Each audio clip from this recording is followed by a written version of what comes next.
Hello All Friends on April 25 recently. Jungkook stands in a category of his own this year, becoming the only musician to be simultaneously honored by the Met Gala, Guinness World Records, Tussauds, and the Korea Folk Museum, an extraordinary convergence of global recognition that speaks volumes about his cultural impact. What makes this achievement even more remarkable is that it comes during a period of relative inactivity, a time when most artists would typically fade from headlines rather than dominate them.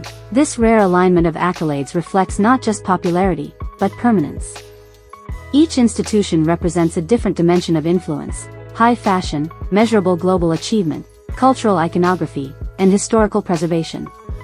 To be acknowledged by all four at once suggests that Jungkook has transcended the conventional boundaries of music and entered a realm reserved for figures who shape culture across multiple domains. The Met Gala's recognition underscores his status as a fashion icon, someone whose presence resonates beyond sound and into visual identity and global style narratives. His inclusion signals not just celebrity, but relevance within elite creative circles that define aesthetic trends worldwide.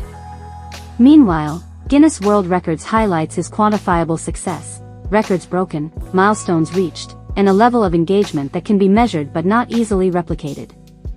Madame Tussauds adds another layer, immortalizing him in wax as a figure of enduring public fascination. This kind of tribute is reserved for individuals whose likeness carries meaning across generations and geographies.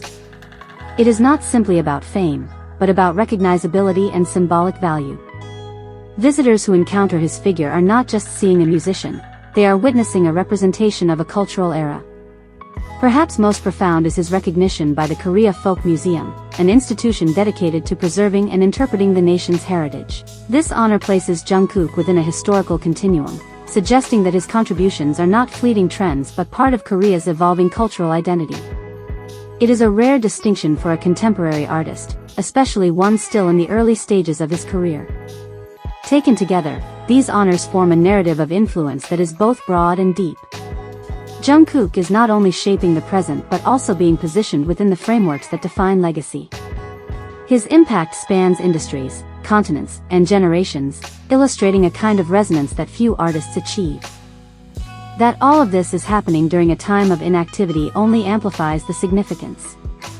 It suggests that his presence does not depend on constant output. Instead, it is sustained by the strength of what he has already created and the connection he has built with audiences worldwide. In an industry often driven by momentum and visibility, Jungkook's continued dominance without active promotion challenges conventional expectations. Ultimately, this moment is less about a collection of honors and more about what they represent collectively: a recognition of enduring influence. Jungkook's ability to command attention, inspire institutions, and bridge cultural spaces, even in silence, cements his position as not just a global star, but a defining figure of his generation.